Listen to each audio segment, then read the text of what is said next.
అన్నదాత అన్నదాత మీ అన్నదాత చెమటోడ్చి ఆహారాన్నందించే రైతన్న అనునిత్యం నీ కండదండగా నిలిచే నేస్తం ఎవరన్నా అన్నదాత అన్నదాత మీ అన్నదాత.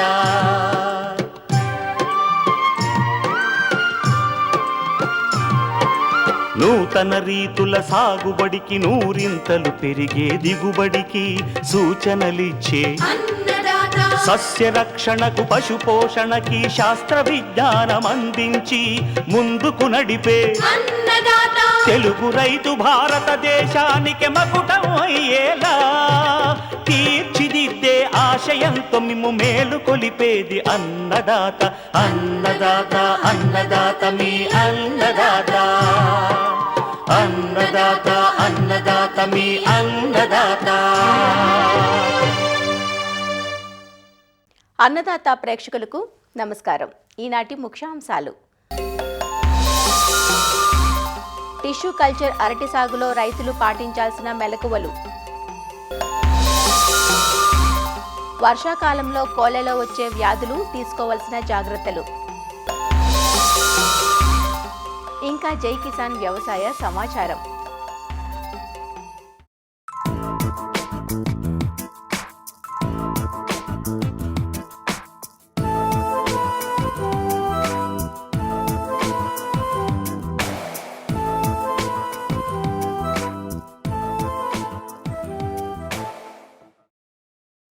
అన్ని కాలాల్లోనూ లభ్యమవుతూ చిన్నపిల్లల మొదలు పెద్దల వరకు అన్ని వయసుల వారు ఇష్టపడే పండు అరటి. అరటిలో మంచి పరిమాణం గల కాయలు, పెద్ద సైజు గెలలతో ఎకరాకు 50 టన్నులకు పైగా అత్యధిక దిగుబడినిచ్చి సాగులో విప్లవాత్మక మార్పులను తెచ్చింది టిష్యూ కల్చర్ సాగు. టిష్యూ కల్చర్ సాగులో గ్రాండ్ 9 రకం ప్రాచుర్యం పొందింది.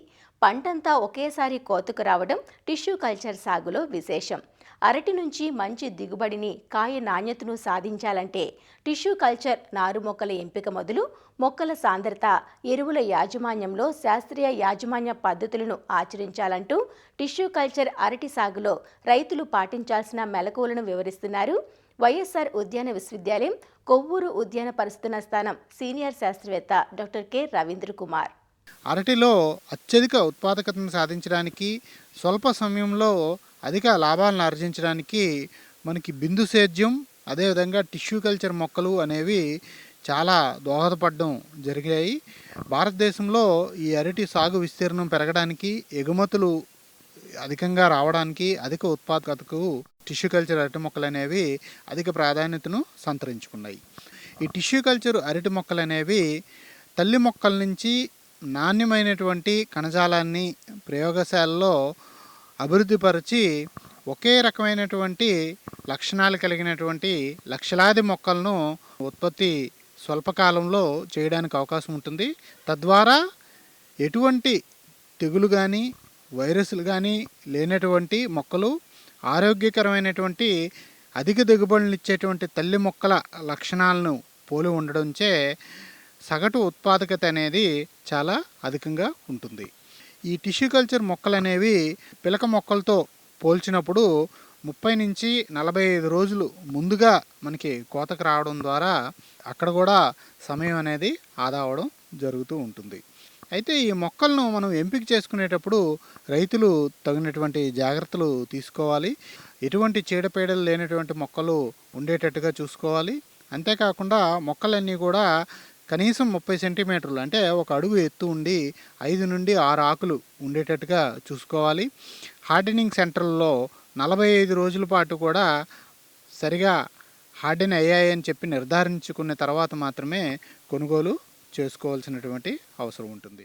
ఈ టిష్యూ కల్చర్ మొక్కలు మనం నర్సరీ నుంచి మన పొలానికి తీసుకుని వచ్చినప్పుడు వెంటనే నాటకుండా ఒక 2-3 రోజుల పాటు పాక్షిక నీడలో ఉంచి వాటికి నీటిని అందజేయడం ద్వారా ఆ పరిస్థితులకు అలవాటు పడి ప్రధాన పొలంలో అధిక శాతం మొక్కలు నిలదొక్కుకోవడానికి అవకాశం ఉంటుందండి. మరి నేల తయారీ విషయానికి కానీ మనం చూస్తే రైతులు సాధారణంగా ఈ అరటి మొక్కలు వేసుకునేటప్పుడు పై దుక్కులు చేసి అరటి మొక్కలు నాటడం పరిపాటిగా చేస్తూ ఉంటారు. దానివలన నేల లోపలి పొరలు అనేటువంటివి మనకి గట్టిపడి గాలి ప్రసరణ అనేది వేరు వ్యవస్థకి ఉండదు. అరటిలో మనకి ఎక్కువగా ఈ దుంప కింద నేలలో తయారవుతూ ఉంటుంది. దుంప ఊరడానికి వేరు వ్యవస్థ విస్తరించడానికి అవకాశం మనం కల్పించినప్పుడు మాత్రమే మనకి గెల కూడా బలంగా రావడానికి అవకాశం ఉంటుంది. దానికి ఈ దుక్కులు అనేటువంటివి కనీసం 30 నుంచి 40 సెంటీమీటర్ల లోతు వరకు కూడా ఈ దుక్కులు అనేటువంటివి చేయడం ద్వారా ఈ నేలలో గాలి మరియు నీరు నిష్పత్తి అనేవి సమానంగా ఉండి వేరు వ్యవస్థ విస్తరించడానికి అవకాశం ఉంటుంది. క్రిమికీటకాలు నశించడానికి కూడా తోడ్పడుతుంది. కాబట్టి లోతు దుక్కులు చేసుకోవడం అనేది మనం ఇక్కడ గమనించుకోవాల్సినటువంటి అవసరం ఉంది. ఈ దుక్కులు చేసుకునే తర్వాత కనీసము 45 సెంటీమీటర్ల పొడవు, 45 సెంటీమీటర్ల వెడల్పు, 45 సెంటీమీటర్ల లోతు ఉండే విధంగా ఈ గోతులు అనేవి తయారు చేసుకోవాలి. 1.8 మీటర్లు లేదా మనకు 6 అడుగుల దూరంలో ఈ గోతులు అనేవి ఏర్పాటు చేసుకోవడం ద్వారా మనకు ఒక ఎకరానికి వచ్చేసి 1250 మొక్కల వరకు కూడా పట్టడానికి అవకాశం ఉంటుంది. దీన్ని నాటేటప్పుడు మనం ఈ గోతిలో ఉండేటువంటి మట్టికి కనీసం 5 నుండి 10 కేజీల వరకు పశువుల గెత్తం, 200 గ్రాముల సింగిల్ సూపర్ ఫాస్ఫేట్ రూపంలో ఈ భాస్వరం ఎరువును అనేది అందించవలసి ఉంటుంది. ఈ పశువుల గెత్తం, గోతులోంచి తవ్విన మట్టి, భాస్వరం సింగిల్ సూపర్ ఫాస్ఫేటు పూర్తిగా కలిగిపెట్టి దాన్ని మళ్ళీ 3వ వంతు గోతును నింపుకునే తర్వాత ఈ టిష్యూ కల్చర్ అరటి మొక్కలు బ్యాగుల నుంచి మనం తీసుకొని పాలిథిన్ కవర్లను చించివేసి సాయంత్రం పూట మనం నాటుకొని గట్టిగా చుట్టూ తొక్కిపెట్టి వేరు మండలం అంతా కూడా మట్టితో పూర్తిగా కప్పబెట్టి నీటిని వెంటనే అందించడం ద్వారా మనం ఈ విధానంలో నాటుకోవచ్చు. నాటిన తర్వాత 1-2 ఆకులు మనకి కొత్త ఆకులు చిగుర్చిన తర్వాత అవి పూర్తిగా మనకి నిలదొక్కున్నాయని నిర్ధారణకు రావాల్సి ఉంటుంది. ఈ టిష్యూ కల్చర్ అరటి మొక్కలను మనం ఎక్కువగా బరువైన నేలల్లోనూ నాటుకున్నప్పుడు డ్రిప్ ద్వారా ఫెర్టిగేషన్ ద్వారా ఎరువులను అందించినప్పుడు ఈ మొక్కలు బాగా పెరగడం మనం గమనించవచ్చు. ప్రతి టిష్యూ కల్చర్ అరటి మొక్కకి 200 గ్రాముల నత్రజని, 200 గ్రాముల పొటాష్ ఇచ్చే ఎరువులను, అదేవిధంగా 50 గ్రాముల భాస్వరం ఎరువును అందజేయవలసిన అవసరం ఉంటుంది. నత్రజని యూరియా రూపంలోను, పొటాషియం మ్యూరేట్ ఆఫ్ పొటాష్ రూపంలో మనం డ్రిప్ ద్వారా అందజేసినప్పుడు ఈ మొక్కలు కానీ కాయ నాణ్యత కానీ దిగుబడి కానీ చాలా అధికంగా ఉంటుంది. కాబట్టి టిష్యూ కల్చర్ మొక్కలు నాటిన 3వ వారం నుంచి 6వ వారం వరకు మనం 4 గ్రాముల యూరియా, అదేవిధంగా 3 గ్రాముల మ్యూరేట్ ఆఫ్ పొటాష్ను ప్రతి 3 రోజులకి ఒకసారి మొక్కకి అందజేసుకోవాల్సిన అవసరం ఉంటుంది. అదేవిధంగా 7వ వారం నుంచి 14వ వారం వరకు కూడా 4.7 గ్రాముల యూరియా, 4 గ్రాముల మ్యూరేట్ ఆఫ్ పొటాష్ను అందజేసుకోవాల్సిన అవసరం ఉంది.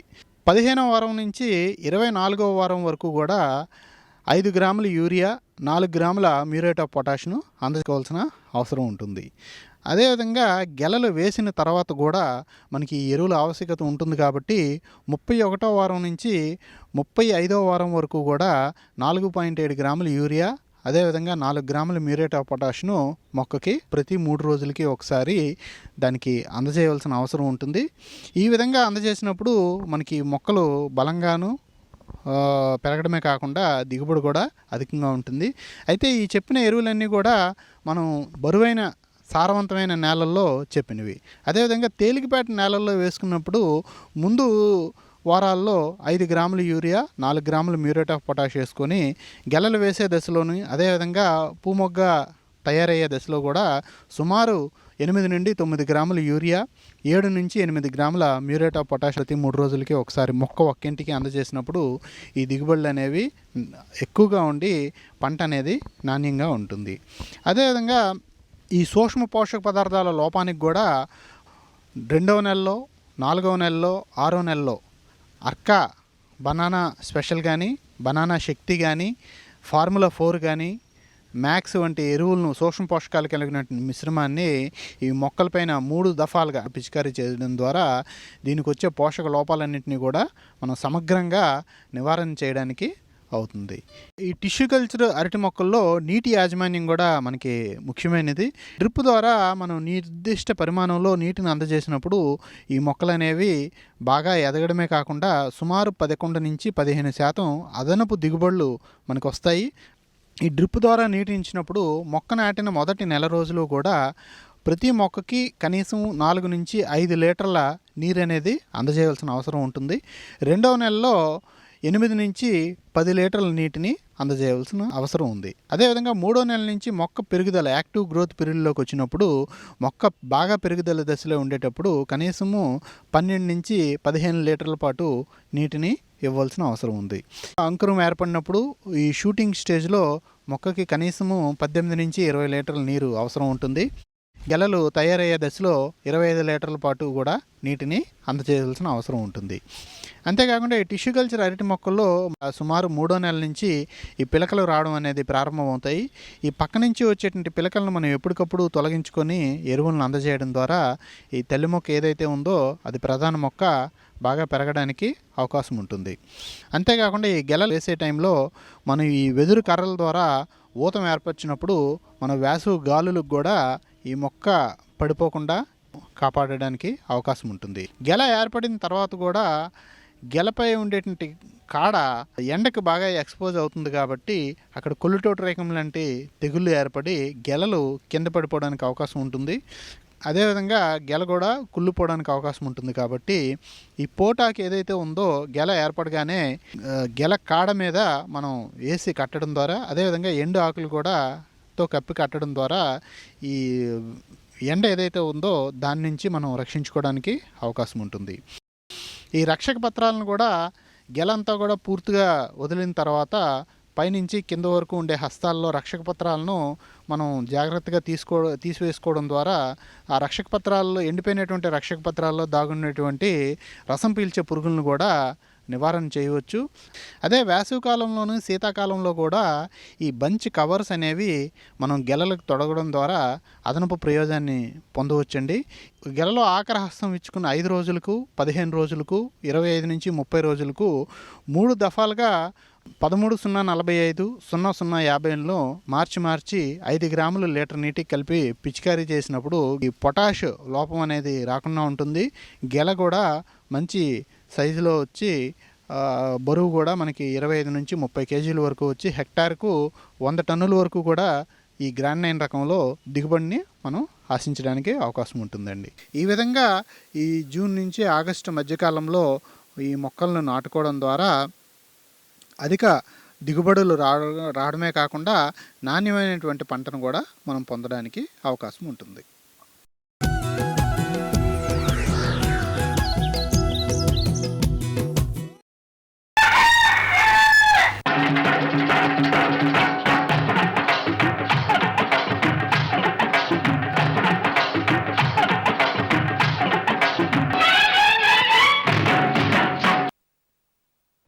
వ్యవసాయ అనుబంధ రంగాల్లో కోళ్ల పరిశ్రమ ఒకటి. ప్రస్తుత కాలంలో పరిశ్రమ విస్తరించి వాణిజ్య పంతాల్లో సాగుతోంది. అయితే ప్రస్తుత వర్షాకాలం కోళ్ల రైతులకు కొంత ఇబ్బందే. ఎడతెరిపి లేని వర్షాలు, ఫారాల చుట్టూ పెరిగే తేమ కారణంగా కోళ్లలో పలు రకాల రోగాలు వచ్చే అవకాశం ఉంటుంది.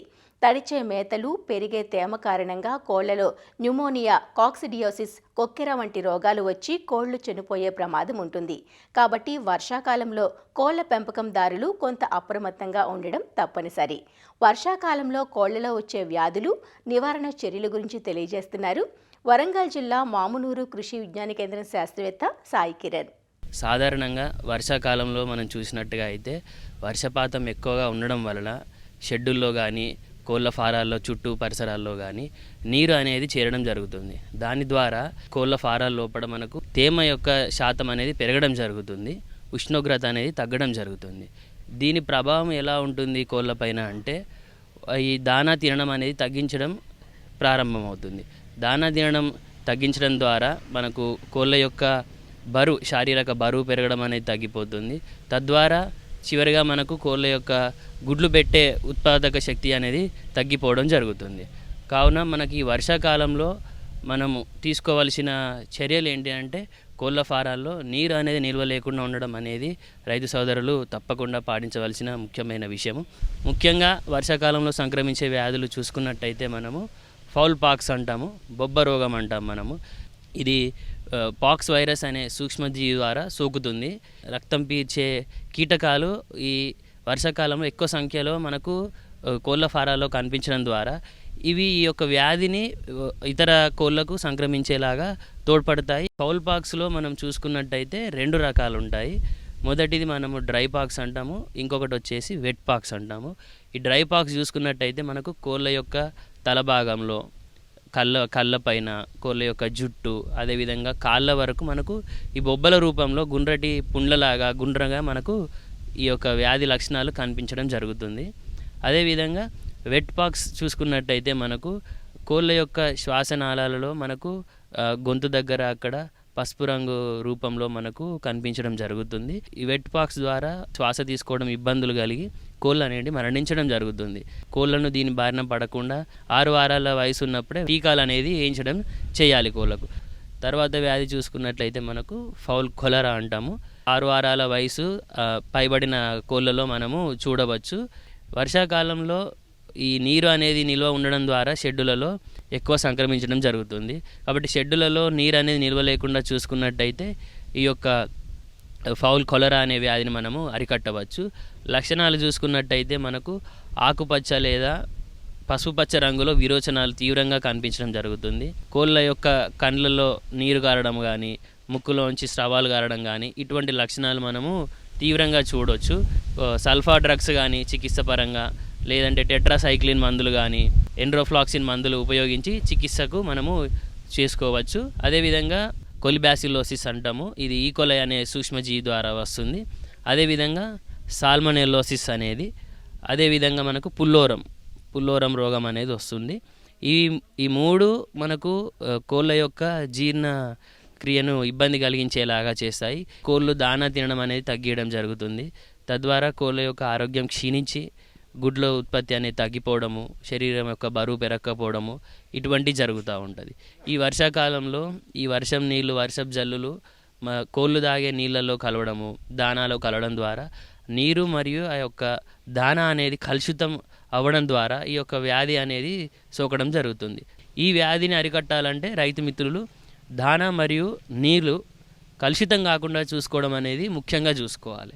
ఆస్పర్గిల్లోసిస్ అనేది ఇంకొక వ్యాధి. వర్షాకాలంలో ఇది ఎక్కువగా సంక్రమించే వ్యాధి. ఇది ఫంగల్ వ్యాధి. ఈ యొక్క ఫంగల్ స్పోర్స్ ఆ కోళ్ళు పీల్చడం ద్వారా వాటి యొక్క శ్వాసనాళాల్లోకి వెళ్ళిపోవడం ద్వారా శ్వాస తీసుకోవడానికి ఇబ్బంది కలిగి కోళ్ళు అనేటివి కొన్ని రోజుల తర్వాత మరణించడం అనేది జరుగుతుంది. ఎక్కువ దానా నుంచే మనకు సంక్రమిస్తుంది. ఆ దానాలో ఈ ఫంగస్ అనేది అభివృద్ధి చెంది కోడి ఆ దానా తీసుకున్నప్పుడు దాని జీర్ణాశయంలోకి వెళ్ళి ఇటువంటి సమస్యలు అనేది తలెత్తడం జరుగుతుంది. తేమ శాతం అనేది లేకుండా చూడడం వలన ఈ ఫంగస్ అనేది మనం అరికట్టవచ్చు. చివరిగా అన్నిటికంటే ముఖ్యమైనది మనకు కాకిడియోసిస్ అనే వ్యాధి. ఇది మనం ఎర్రపారుడు అని కూడా అంటాము. ఫారాల్లో వేసుకునే ఉనుక పొట్టు ఏదైతే ఉంటుందో దాని ద్వారా సంక్రమించే వ్యాధి.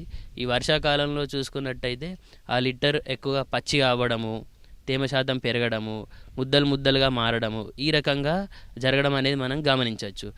ఈ లిట్టర్ అనేది ముద్దలుగా మారినప్పుడు మనకు ఈ కాక్సిడియా అనేది సంక్రమిస్తాయి. కోళ్ళు తల కిందికి వేయడము, రెక్కలు కిందికి వేయడము కానీ, తినడానికి కూడా వాటికి దానా తినడానికి కూడా ఇబ్బంది కలగడము, శ్వాస తీసుకోవడంలో కూడా ఇబ్బంది కలగడము ఇటువంటి లక్షణాలు మనం ముఖ్యంగా గమనించవచ్చు.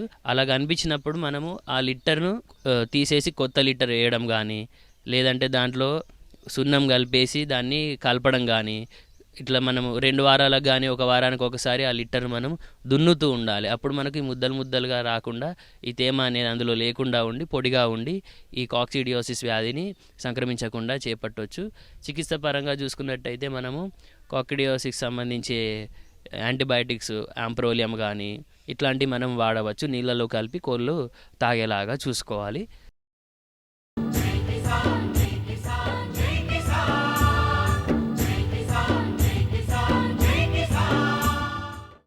వ్యవసాయ సమాచారం ఇప్పుడు జై కిసాన్లో చూద్దాం.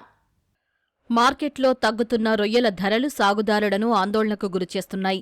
గత కొంతకాలంగా పెరిగిన ఫీడ్, సీడ్ ధరలకు తోడు విద్యుత్ బిల్లుల భారం ఆక్వా సాగుదారులకు ప్రతిబంధకంగా మారిన పరిస్థితుల్లో మార్కెట్లో తగ్గుతున్న ధరలు ఆందోళనకు గురిచేస్తున్నాయి. కిలోకు 30 నుంచి 40 రూపాయల వరకు తగ్గిస్తున్నారని రైతులు వాపోతున్నారు. దీనికి తోడు మన దేశ ఉత్పత్తులపై అమెరికా సుంకాల ప్రభావాన్ని సాకుగా చూపి వ్యాపారులు ధరలు తగ్గిస్తున్నారంటూ ఆక్వా రైతులు ఆందోళన చెందుతున్నారు. నేను గత 15 సంవత్సరాల నుంచి ఆక్వా రైతుగా చేస్తున్నాను. ప్రజెంట్ 270 రూపాయలున్న రేటు ఒకే రోజు 30 రూపాయలు 35 రూపాయలు తగ్గి 230 రూపాయలకు వచ్చింది. ఈ 230 రూపాయలైనా మనకి స్టాండర్డ్గా ఉంటుంది అనేది గ్యారెంటీ లేకుండా పోయింది. అమెరికా అధ్యక్షుడు ట్రంప్ వేసిన సుంకలంతో భారీగా దెబ్బతిన్న మేము ఒక సైడు కరెంటుతోనూ ఇంకో సైడు ఈ రేటులతోనూ బాగా సతమతం అవుతున్నాం. ధరలు పెంచినట్టు పెంచుతా ఉన్నారు, మళ్ళీ తగ్గించేస్తున్నారు సార్. గిట్టుబాటు ధరలు లేవు. వాళ్ళ ఇష్ట ప్రకారం పెంచుతున్నారు, వాళ్ళ ఇష్ట ప్రకారం తగ్గిస్తున్నారు సార్. మొన్న 270 ఉండింది, ఈ రోజు వచ్చి 235 అంటున్నారు. మ్యాక్సిమం 250 కాడి నుంచి 260 దాకా ఉంటే రైతుకు గిట్టుబాటు అవ్వదు. జిల్లాలోని ఇందుకూరుపేట, ముత్తుకూరు, తోటపల్లి గూడూరు, వెంకటాచలం, మనుబోలు, విడవలూరు, అల్లూరు, కోవూరు, నెల్లూరు గ్రామీణం మండలాల్లో 40,000 ఎకరాలకు పైగా రొయ్యలు సాగు చేస్తున్నారు. ఉత్పత్తుల్లో కృష్ణపట్నం పోర్టు ద్వారా 50% అమెరికా దేశానికి ఎగుమతి చేస్తారు. ఏప్రిల్లో అమెరికా 26% సుంకాలు విధించిన సమయంలో మార్కెట్ కుదేలైంది. మార్కెట్ ధరలు కుప్పకూలడంతో రైతులు లక్షల్లో నష్టపోయారు. ఎప్పటికీ నష్టాలు కొనసాగుతూనే ఉన్నాయి. ట్రంప్ సుంకాలను అడ్డం పెట్టుకుని వ్యాపారులు మరింత ధరలు తగ్గిస్తున్నారంటూ రైతులు వాపోతున్నారు. నేను దాదాపు 92 నుంచి చేస్తున్నాను కల్చరు. టైగర్ చేశాను, తర్వాత వనామీ చేశాను, మధ్యలో సీబాస్ కూడా చేశాను అనమాట. అయితే రేట్లు అనేది మా చేతుల్లో ఉండడం లేదు. ఒక ఉత్పత్తి చేస్తే ఆ ఉత్పత్తిదారుడు రేట్ వేస్తాడు, మనం కొన్ని దాని మీద తగ్గితే మనం కొంటాం అనమాట. రొయ్యలు అలా కాకుండా వాడే చెప్తే ఈరోజు రాత్రి పుణుకొని తెల్లకి 40 రూపాయలు తగ్గిపోయింది అంటారు. అంటే ఒక టన్ను 40,000, మాకు వచ్చేదే 5 రూపాయలు. ఏమీ అర్థం కావటం లేదు. యాక్చువల్గా ట్రంప్ కాదైతే అప్పుడే తగ్గలేదు, మళ్ళీ పెరిగినాయి. 210కి 205కి 190కి కూడా అమ్ముకున్నాము. మాకు అప్పుడు మెటీరియల్ ఉంది. ఇప్పుడు మెటీరియల్ అంతా అయిపోయిన తర్వాత రేట్లు పెరిగినాయి. ఇప్పుడు రైతులు కొంతమంది హార్వెస్ట్ చేశారు, తప్పని ఒక్క రోజులో తగ్గించేశారు 40 రూపాయలు. గవర్నమెంట్లు మారుతున్నా కానీ మా పరిస్థితులు ఏం మారలేదని నేను ఖచ్చితంగా చెప్తున్నాను. కనీసం ఫీడ్ వాళ్ళన్నా మాట్లాడి, లేదంటే ఇంకేదన్నా కరెంటు బిల్ అన్నా సేవ్ చేసేది, లేదా కంపెనీలన్నా ఏదన్నా ఎట్లా చేస్తే బాగుంటుంది, మీకేం బెనిఫిట్ కావాలి వాళ్ళని అడగటం కానీ రైతులను అడగటం కానీ అసలు పట్టించుకున్న నాదుడు కూడా లేడు అసలుకి. ప్రభుత్వం ఎప్పటికైనా దృష్టి సారించి మార్కెట్లో ధరల నియంత్రణపై చర్యలు తీసుకుని తమకు గిట్టుబాటు ధర కల్పించాలంటూ నెల్లూరు జిల్లా ఆక్వా రైతులు కోరుతున్నారు. కృష్ణా జిల్లా అవనిగడ్డ నియోజకవర్గంలో వరి నాట్లు దాదాపు పూర్తయ్యాయి. ప్రస్తుతం పంటలకు మొదటి దఫా ఎరువులను అందించాల్సిన సమయం. దీంతో రైతులంతా ఎరువుల దుకాణాలను ఆశ్రయిస్తుంటే యూరియా సరిపడా దొరక్క రైతులు ఆందోళన చెందుతున్నారు. అవనిగడ్డలో సుమారు 1,35,000 ఎకరాల్లో వరి పంట సాగు చేస్తున్నారు. వరి పిలకలు తొడిగే దశలో ఉండటం వలన ఎక్కువ మంది రైతులు యూరియా, డీఏపీ కలిపి చల్లుతూ ఉంటారు. అయితే ఒక్కో రైతుకు 2 బస్తాలు చొప్పున ఇస్తున్నారని, అది కూడా ఏదో ఒక కాంప్లెక్స్ ఎరువును అంటగడుతున్నారంటూ రైతులు చెబుతున్నారు. వ్యవసాయం అయితే 170% అయిపోయింది. ఇప్పుడు అందరూ ఎరువులకేమో దొరకట్లా. ప్రస్తుతానికి డిఏపి యూరియా అయితే రెండో కోటాలో గుణికలో వాళ్ళు ఇచ్చేయో ఏ ఒకటి ఉపయోగించుకుంటాం. ఇప్పటి నుంచి అంటగట్టేస్తున్నారు. మాకు ఎరువు ఎంత అవుతుందో, యూరియా కానీ గుణికలు కానీ జింకులు కానీ అంత అవుతుందా. మాకు ఎరువుల కొరత బాగా ఉంది. మాకు యూరియాకి వెళ్తే జింకు ప్యాకెట్ తీసుకుంటే మేము యూరియా ఇస్తాము, లేకపోతే ఏమంటున్నారు. యూరియా రేటు కంటే జింకు ప్యాకెట్ ఎక్కువ ఉంది. 450 రూపాయలు ఉంది జింకు ప్యాకెట్. యూరియా రేట్ ఏమో 350.